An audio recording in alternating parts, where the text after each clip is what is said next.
Parent Entrepreneur Power, conversation number 170. Parent Entrepreneur Power. Wait, what?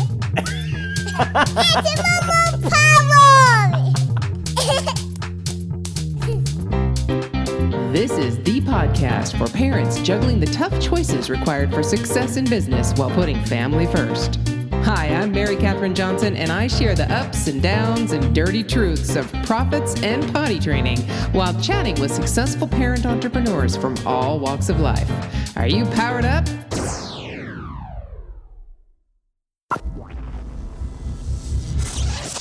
Hey there, Power Parents. You know who I am, Mary Catherine Johnson. Welcome to the conversation. I really can't wait to introduce you to my guest today. His name is Dr. Phil Carson. He is the CEO of Carson Natural Health and the co-founder of Life Transformation Medical Center. He also just wrote a book, so we'll get into that, I'm sure, as well. But hey, welcome to the conversation, Phil. How you doing? Hey, Mary, I'm doing great. Thank you so much for having me on your show today. It's an honor to be with you today. Oh, I appreciate that. I really do. And just like everyone else, we really want to start off trying to get to know who you are and what brought you to where you are right now, and specifically in the parenting and the entrepreneurial space. So tell us your once upon a time story. How did you start this whole journey of a parent and an entrepreneur? Which came first, the kids or the business?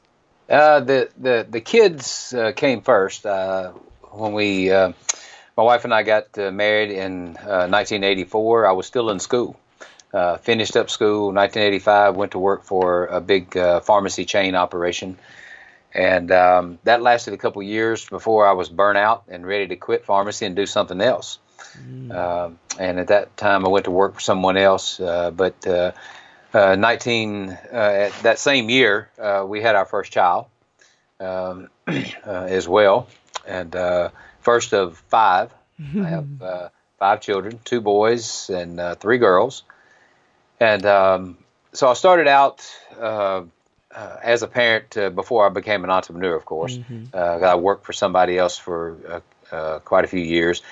In 1999, I decided it was time to go into business for myself and become an entrepreneur. At that time, I had 3 children. Our second son had been born. Our first daughter had been born, and we thought we were finished.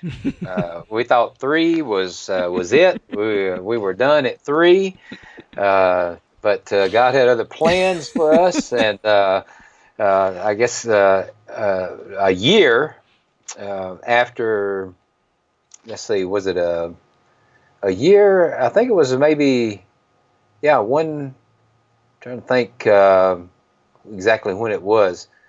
A little over a year, I think, after I had opened up business for myself, that other daughter came along. And then a few years later, the other one came along. 2 big surprises we weren't prepared for. You get prepared pretty quick, don't you? Oh yeah, absolutely.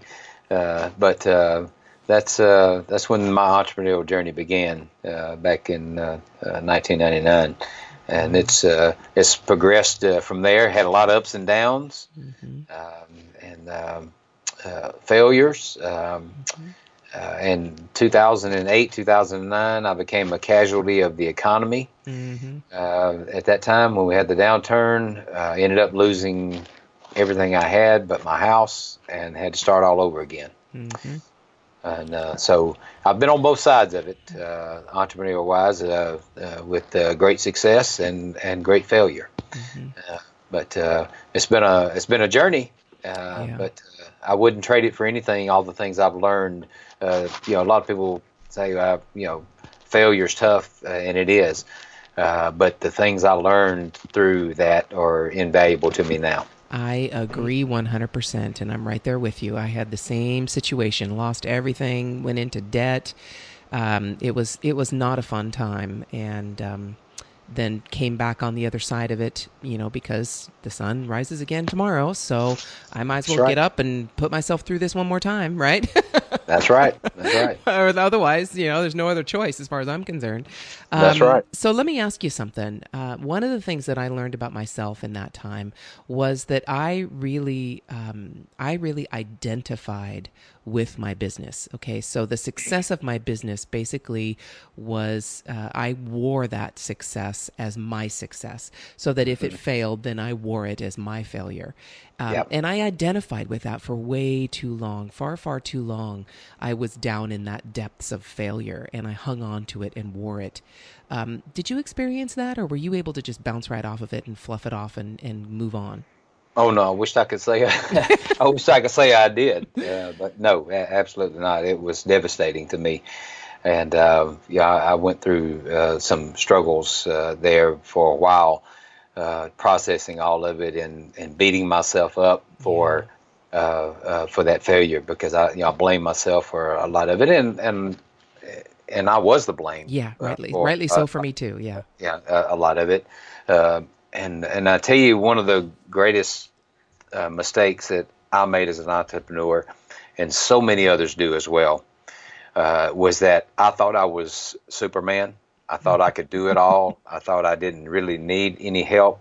I'm a type A individual anyway, and I'm a perfectionist. And I think, if it's going to be done right, I've got to do it.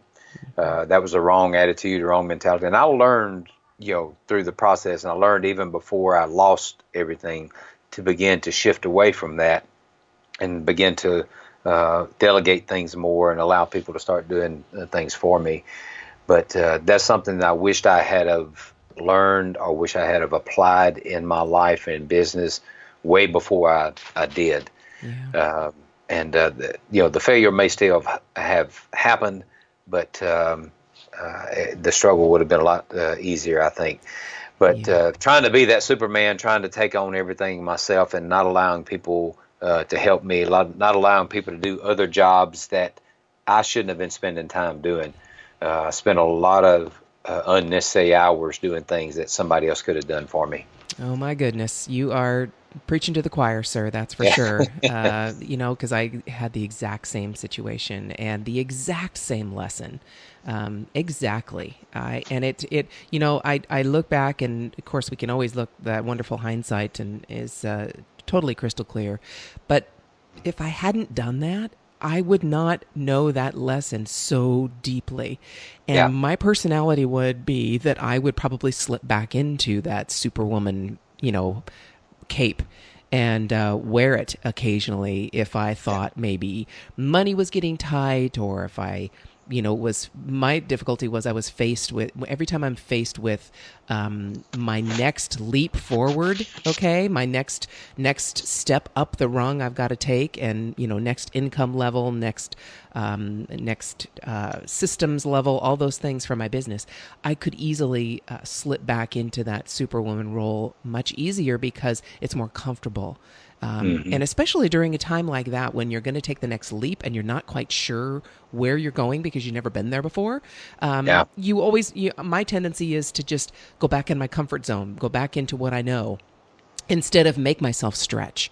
So if I didn't learn that lesson the really hard way, I probably would keep going back and visiting that person, that superwoman, quite often. So even though it was terrible, it was awful, a couple of years, I probably am going to develop an ulcer because of it, right? I'm really glad it happened, because I wouldn't be who I am today because of it. So I agree. Yeah. 100%. I feel the exact same way about my situation, and I tell you, it took some time for me to get past that failure and get past beating myself up. And I recently wrote a book titled "How to Live Until You Die: The 7 Keys to Living Happy, Healthy, and Whole." And part of what I talk about in the book came out of that struggle. The part of the title, Living Happy, Healthy, and Whole, came out of that struggle, because one of the things that I did is that late night I was working. Fortunately, I got a job when I lost everything, but I was working a lot of hours. I come home late at night, spend some time with the family, get the kids into bed, and then I would go out and take these long walks. We live out in the country, and it's a long country road, quiet, peaceful. I would take these long walks and just pour my heart out, cry, and just talk to myself, talk to God, try to work through some of the things I was struggling with. And one night on one of those walks, I just felt like it was time. I was forgiving people who had, maybe done some things wrong to me in business. I had some people who, bad business deals and things that I had to forgive some people for, and I forgave them, but I was not forgiving myself. Right. And I made that decision one night. Hey, I've got to forgive myself, and that helped me get past some of that pain, some of that struggle, and quit beating myself up. And that confession, I am happy, I'm healthy, I'm whole. That confession began to come out of my mouth one night, and I began to speak that affirmation over myself day after day after day, even though I wasn't any of the three at the time. Yes. But I kept saying it, and today, basically 7 years later, I can tell you that I am totally happy, healthy, and whole. Oh, fantastic. Isn't that amazing, Phil, how Yeah. much we have to tell ourselves those things even before they're true in order for them to be true, Yep. right? I mean, our mind has a direct connection to our heart. And when those two are aligned, even if we're not in the place that we want to be, when they're aligned, our power is just unstoppable. Absolutely. Wow. So take me through that, if you will, and thank you for Yeah. sharing that. I appreciate it because it took me it took me a conversation with my accountant to get to that place. And what he said to me was, he was doing my books, and he was like, "Why are you hanging on to this business? It's just dying before your eyes, and Yeah. you're just pouring stuff into it, and it's not going anywhere. Why are you doing that?" And I just said to him, "Because if this business fails, that means I failed." And Yeah. he looked at me straight in the eyes and said, "You are not your business." Yeah. And that was it. That I just started bawling. I gave him a big, wet, sloppy kiss because my accountant, he happens to be my husband. So, so I was lucky enough that I could do that. And I was just crying, and oh my, it was just like, that was it. It just switched for me. And I just finally started making that journey myself, That's awesome. and being able to heal myself as well. And that had taken quite a few years. I mean, we're talking from 2008 and 9 to probably around 2011, I think that was. So I hung on to that for a long time, much longer than I needed to. But so what did you do? So now we can talk about this, and we can be all esoteric and all, fluffy and out there and saying you just got to forgive yourself and you just got to move on and you got to believe and all those things. But what steps did you take? So there's somebody sitting out there that's shaking their heads going, "Oh my gosh, yes, I'm in that place," or "I'm in the place where I need to start moving this direction," whatever direction they want to go. What steps, once you came to that realization, what did you do? Yeah. Well, like I said, I did forgive myself, and I said, it's time to move on, and I began. I was already spending, quite a bit of time in prayer, meditation, and those walks were therapeutic to me. And that's a lot of times some people, or a lot of people, will continue to stay in that rut, so to speak, that they end up in, or in that valley that they end up in, and just stay there too long. And I knew that I couldn't do that.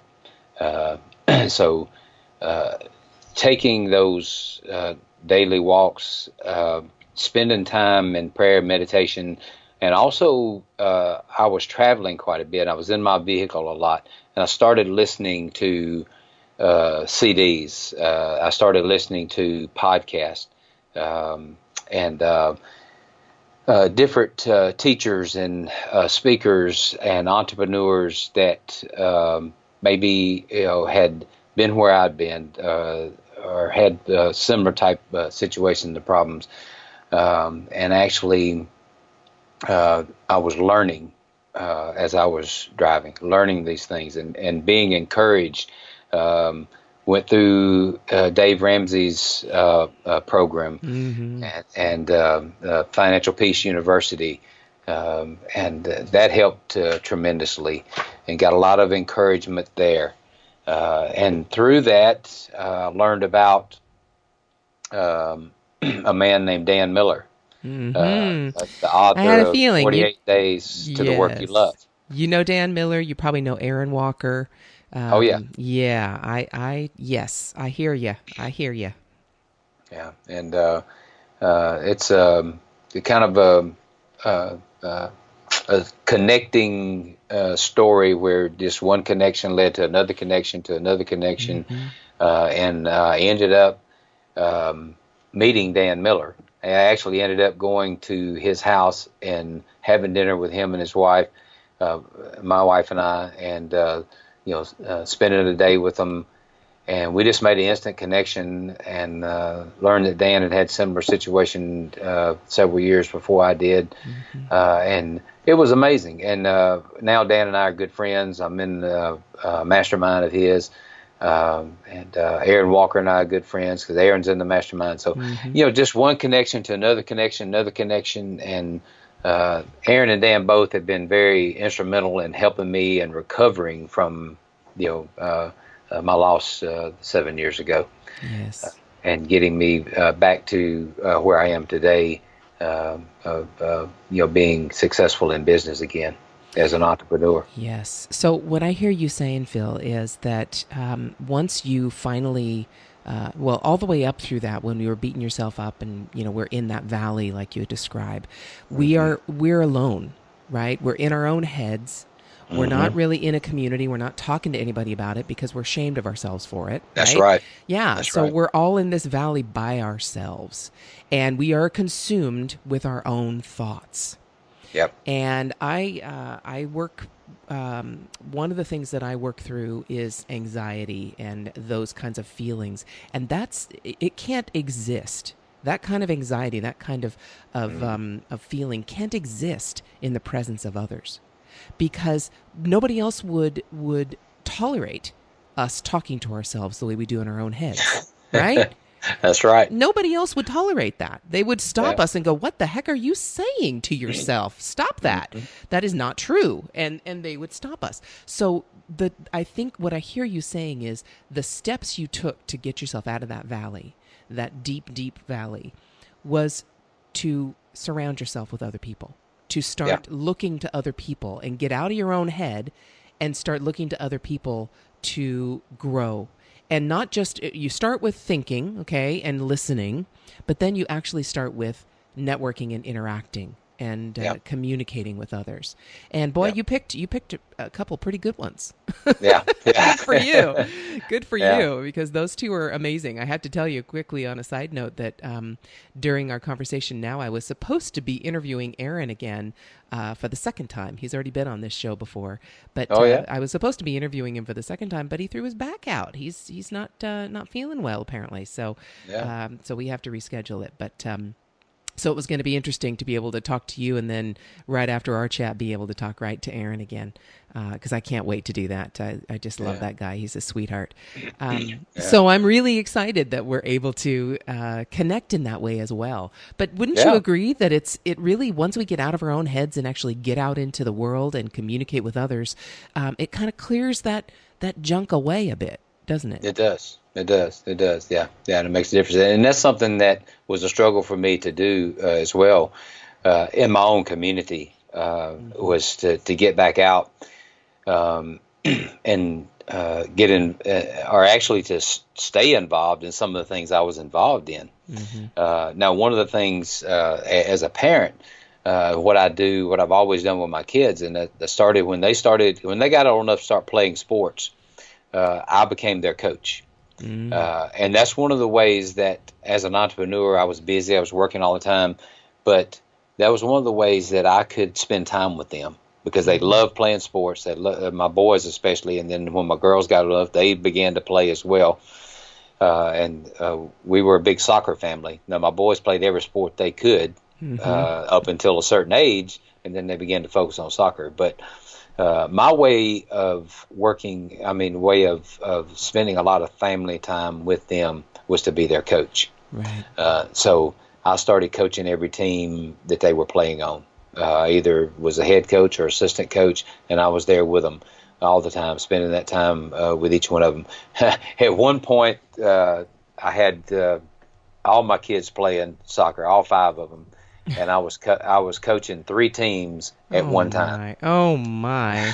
And of course, I haven't been a coach, so I don't know about that, but I do know of a lot of people who are coaches and how that is a time-intensive situation.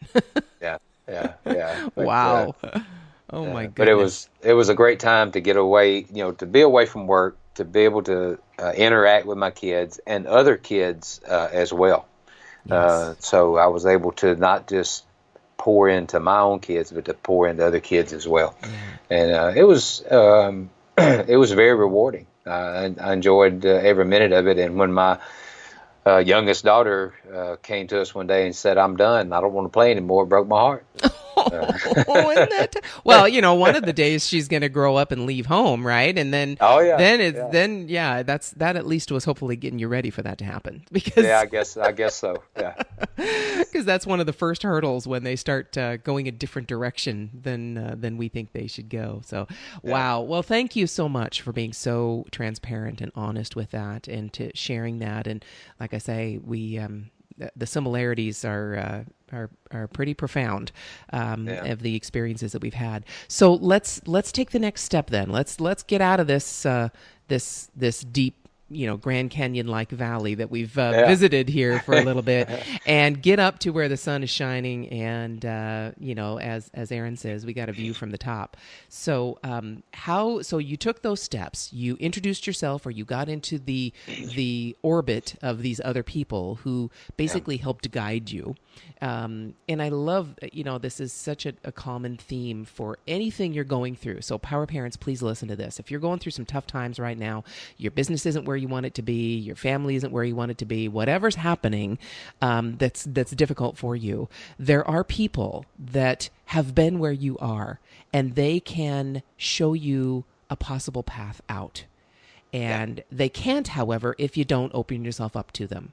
So find some of those people, and you found some good ones, as we already said. So now, what did you do next? So you were working, you went back to work for someone, sounds like more in pharmaceuticals or in something that had the same kind of hours and dedication that you had to give. And then how did you, like you said, start it over again? How'd you get back into this whole entrepreneurial roller coaster again? Well, in December 31st, 2009 is when I tell people I locked the door on my dream. That's when I locked the door to the pharmacy operation I owned at that time. And in January 2010, I went to work for someone else. But 2012, January 2012, a friend of mine that owned a very successful diabetes care business, he was supplying diabetes testing supplies to people all over the country. His business model began to change. The insurance companies he was servicing, dealing with, were demanding that his patients start getting their supplies from a pharmacy instead of from a direct warehouse like he had. And so he came to me and he said, "Hey, I need your help. Can you help me open up a pharmacy? Will you partner with me and open up a pharmacy with me? Because I'm losing customers left and right, and I want to be able to service these people because they're good people, and they, I want to take care of them." And I said, "Well, I don't have anything to invest. I've lost it all. I don't have anything." But he said, "Well, don't worry about that." He said, "I got the money. I'll put up the money." I said, I want you to really think about helping me do this." So I talked to my wife about it. We thought about it a lot. We prayed about it a lot, and we decided, hey, what have we got to lose? So I went to work helping him build a pharmacy operation. I worked for 6 months for free. Took no pay for 6 months as part of my investment, right? Because I had no money to invest, but I had my license, I had time, Well, you had the And expertise to I invest had that he didn't the have. expertise. That's right. I had the Yeah. expertise. So um, we started the business in April of 2012, and started from scratch with nothing. I had a little bit of computer equipment left over that I used to get the business going, to have some equipment to start with, server that I had in my previous pharmacy. So we went to work with that. 6 months later, we were doing well enough that I could start drawing a partial salary. But the whole time I was doing this, Mary, I was moonlighting. I still had my Mm-hmm. other job. I Mm-hmm. worked nights. I worked weekends to get this business going. April of 2013, 1 year later, I had to quit the job. The pharmacy operation had become so successful that I could no longer do it both. It was killing me. I had to let something go. Of course, I let the job go Mm-hmm. because the pharmacy was doing extremely well. And from that point on, I worked, full time, building it, growing it, uh, and let me just say this before I go on. Sometimes uh, we have to do things that we don't really want to do or desire to do. And I didn't want to work all those long hours I was working. I didn't want to be away from my family as much as I did. But I had an opportunity and a window of opportunity there to do something and to grow something I felt like was going to be very successful. And I made those sacrifices for a period of time, and it paid off. Mm-hmm. But it wasn't something that I desired to do or wanted to do, but it was something that I had to do to get us back on our feet and get us back into the financial shape where we needed to be, and where I could take care of my family the way I needed to and wanted to take care of them. So sometimes we have to make those sacrifices. But Yes. um, in 2015, 3 years, a little over 3 years after we started this business, um, the partner, wanted to take things in a little different direction than where I wanted to go. He was wanting to add more businesses, open more stores, open more operations, and that just wasn't my heart. My heart was to do what I was doing, and I've been a natural pharmacist for quite a few years. I started moving in that direction in the mid 2000s, and that was something that I wanted to do with him. As far as with the diabetic patients, we wanted to do some natural things. Mm-hmm. Well, he never would move in that direction, and he wanted to open up more retail stores and that kind of stuff. So I decided at that point it's time for me to exit. Mm-hmm. So I told him, I said, look, this is not what I want to do. This is my dream. This is my vision, to be, in the area of natural medicine, a natural health coach and those kind of things Mm-hmm. that I had dreamed of doing before I lost everything, and was moving in that direction before I lost it all. But so I told him, I said, look, it's time. It's time for me to move on, and I want to sell my shares in the business. He didn't believe me at first. Took me a while to convince him. And so I finally convinced him, and we finally made the deal. And it was in a phase, different phases. We phased out over a period of time. So end of last year, I completed the last phase and got totally out. But in the process of that, phasing out of the pharmacy operation, a doctor friend of mine that I had been working with for a long time, we've referred patients back and forth to each other. She's naturally inclined as well, and likes to teach people lifestyle change and teach them about natural products. So she came to me and she said, look, I know you've been telling me for a long time I need to get out of the medical practice that I'm in, and she said, I'm ready to do that, but I want to do it with you. I want us to open a clinic up together.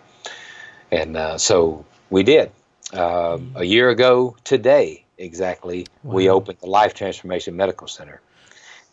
And so over the past year, as I've been phasing out of the pharmacy operation totally, I've been working in the Life Transformation Medical Center, building it and helping it get off its feet as well. Wow. Wow. Okay, so there's two things I really want to touch on there, and because I'm going through similar situations with transitions and changes and things in my businesses. But get back to, okay, we were coming out of that valley, and you had a job, and you shut the door and you locked the door on your entrepreneurial dreams, but then you found that key again and you Yep. opened it up, and what how did you feel after beating yourself up so much and then forgiving yourself? Were you totally just embracing it and excited and open and go, or was there any kind of fear at all that crept in when you Oh yeah. started there? Oh yeah, yeah. There's definitely fear after you lose, have a devastating loss like I did. The fear that, hey, is this going to work? Can we make it work? What's going to happen? What if it doesn't work? Yeah, all those fears are there. And how And did you get past those fears? What did you do to just make yourself keep going even when those fears come up? And it's basically that terrible imposter guy back there in the back of your head, right? Going, you can't do this. Are you kidding? You already failed once. What are you talking about? You can't go here. You know this isn't going to be right. You know you're not going to be a success. All those things that are in the back of our heads. How did you shut him up? Yeah, well, I shut him up by proving him wrong. Yes, I love that. Definitely. Because that's one of the things about me is that I love for people to tell me that I can't do something. I love for that enemy in my mind and my brain to tell me I can't do something because I want to prove them wrong. If I'm working on a project and somebody says, "Well, that can't be done. There's just no way that'll work." Well, I'm going to prove them wrong. That's right. Because if I believe it'll work, and I can figure out a way to make it work, I'm going to figure out a way to make it work. And I've always been that way, and I love a challenge. Yeah. And this was a challenge to me, and to see if I could come back, if I could, start another business, have grow another successful business. And when I sold out last year, we started with one little small operation in 2012. When I sold out last year, there were five. Wow. Five locations. Yeah. Wow. And so the second thing, and I don't want to, I mean, obviously there are those fears and all that wonderful imposter guy back there always challenging us, like you say, to prove him wrong. But there's also the excitement again, isn't there? Oh yeah. Yeah. I mean, that excitement, there's nothing like it. I mean, when I'm consumed by an idea and I really believe it will work, down deep to my toes, I believe this is it. It'll keep me up till 2 a.m. doing work without any problems. Well, Oh yeah. now that I'm getting older, that's not exactly the case. Yeah.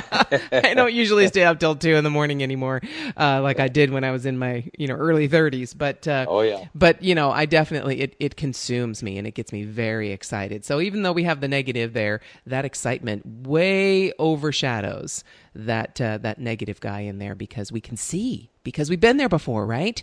That's right. Yeah, That's so right. we know what's coming. We know how exciting it is when we create success.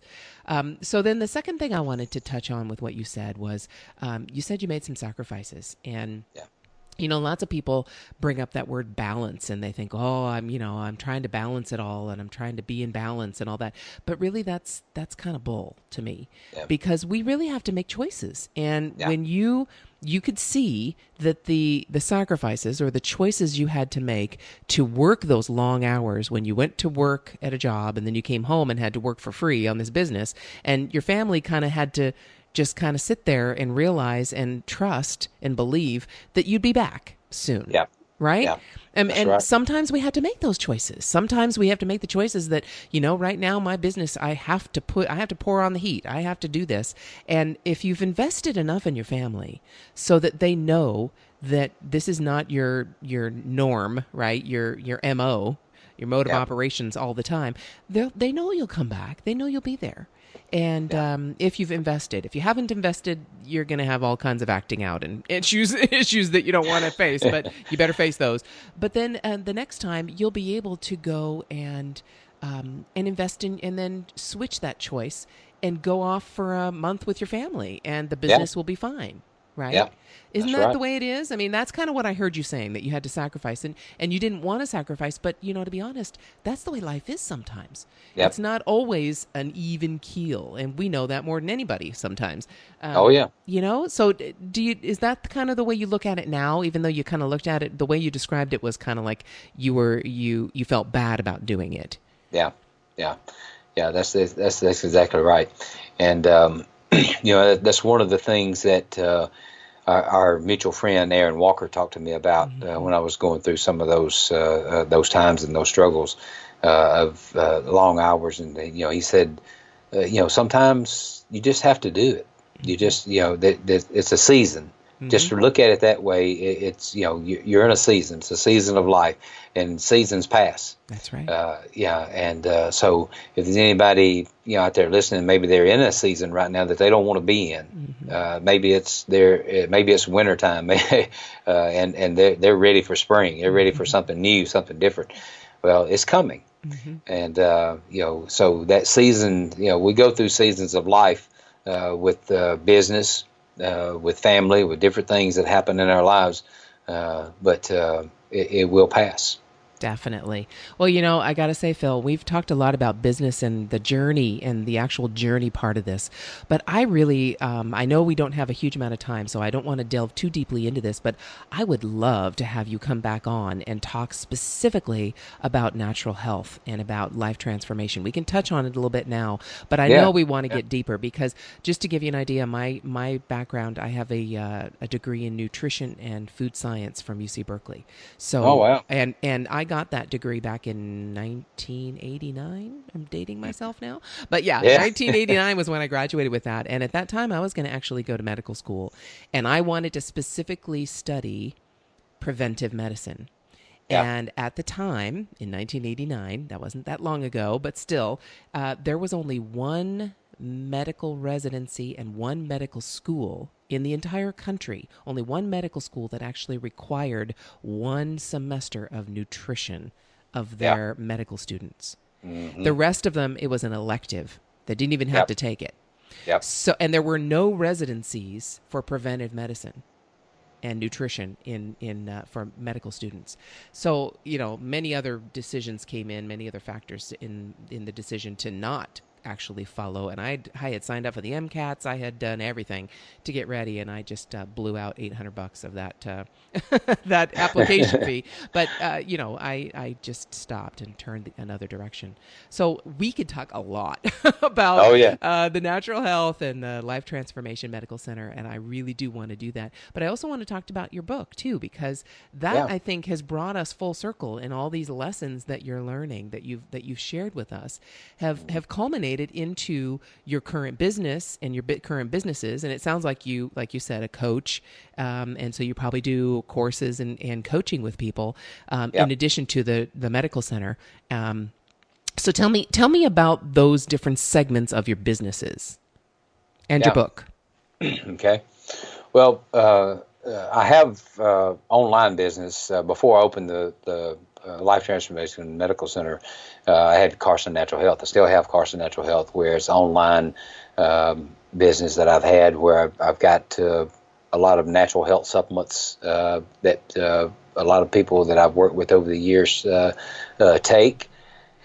And also coaching, consulting. I do a lot of one-on-one consulting with people with different health issues where they're looking for some type of natural solution. And that's one of the things that I do. I'm there to provide answers, to give them direction, to help guide them to finding the natural solution that they're looking for. Because a lot of people just don't know. They don't know. They know they don't want to go the drug route or the traditional medical route. They want something natural. They want an alternative, but they don't know where to look. They don't know exactly what they need. And that's where I come in and I guide them and help them find the correct answer by helping them find out what the underlying cause of their health problem is.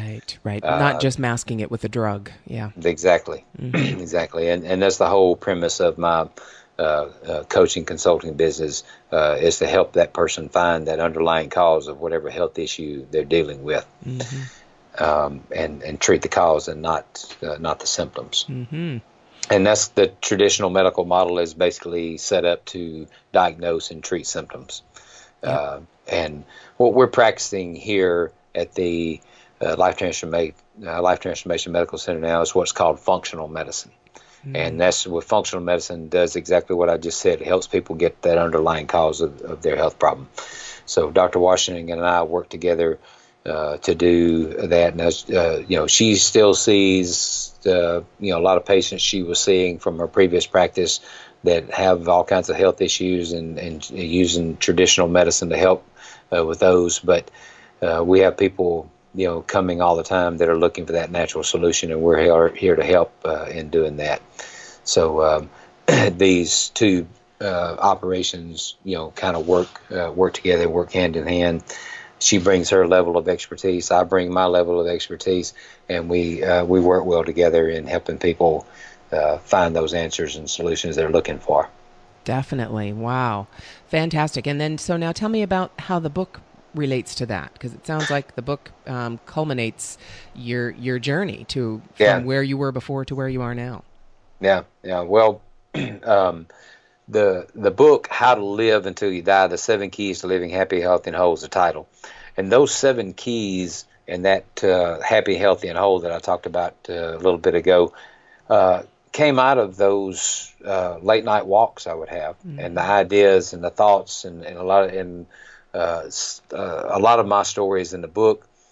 Other people that I've worked with over the years, patients that I've worked with over the years, their stories are in the book about life transformation and how their lives have changed, how my life changed, how I found answers that I was looking for outside of traditional medicine, and how I've helped other people find those answers as well.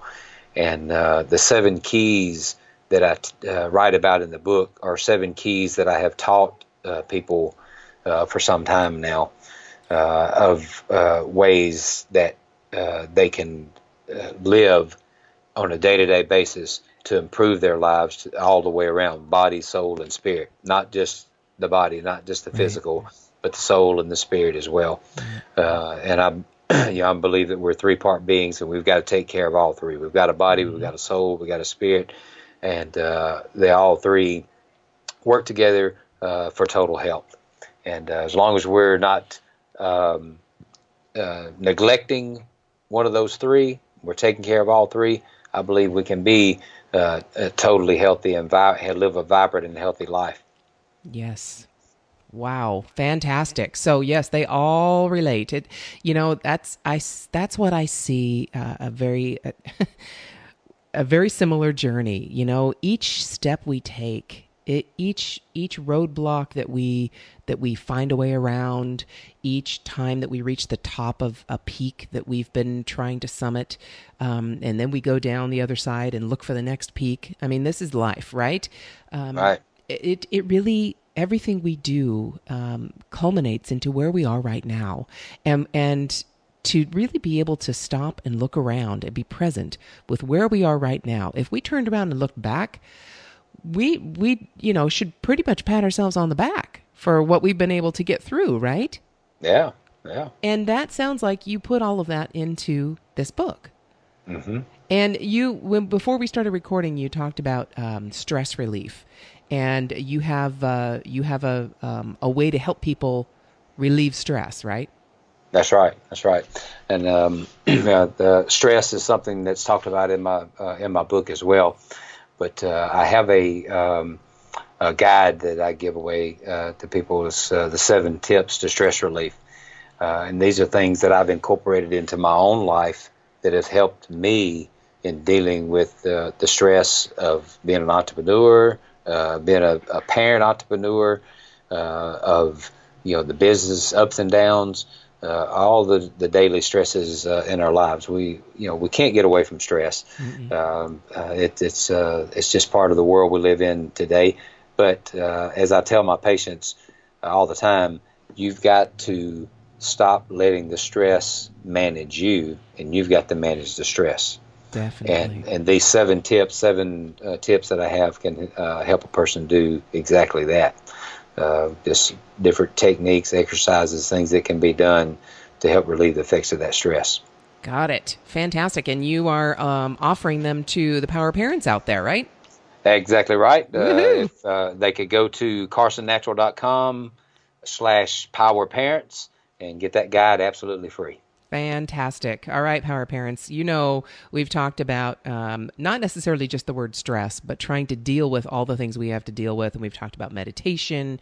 We've talked about finding peace. We've talked about visualization. We've talked about a lot of different things. And it sounds like you're going to get 7.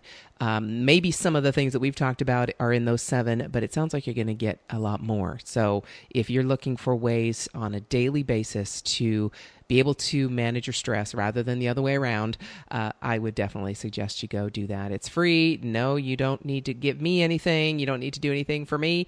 It's just a gift from Phil to you, and by way of thanking you for listening to our conversation. I so thank you for listening to Phil and my conversation, because it's been a blast. And Phil, the invitation is open anytime you want to come back and really dive much more deeply into natural health and life transformation like you have been, because I really do believe that is something we as a society are going to have to adopt very quickly.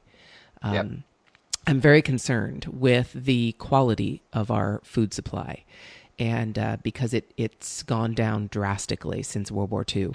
And and it's really scary. So if you're listening to my voice and you don't know anything I'm talking about, you're like, what are you talking about, Mary? My food supply is fine. I eat an apple and it's fine. Well, you need to go a little deeper, my friend, and you're going to find some things you might not be very happy about. So I would love to have you back on. You have an open invitation, sir. What do you think? Oh, absolutely. I would love to. It's the natural health, nutrition, lifestyle change is a passion of mine, and I love teaching people that it's not as hard as they think it is to make those changes. Definitely. One little step at a time, right? That's right. Fantastic. Well, is there any final word of wisdom, anything you would suggest? Let's say there's somebody sitting out there and they're rocking back and forth on that fence going, gosh, I really want to jump into this entrepreneurial pool and test my flippers here and see if I can do this. Is there any piece of advice you would give that person just still contemplating it? Yeah. I would definitely say don't go at it alone. Don't try to be the Superman that I tried to be for so many years. Get help. Line up people that can help you do the things you need to do. You do what you are best at, and let other people help you with the things that they can help you with that you may not be great at, but you think, well, I can do it anyway. I'm not that great at it, but I can do it. No, you do what you are best at. You do what people are coming to you for, what they need, your expertise, your services. Let other experts handle the other things like accounting, bookkeeping. I tried to do it all, and that was a mistake. So let people help you. That's my advice.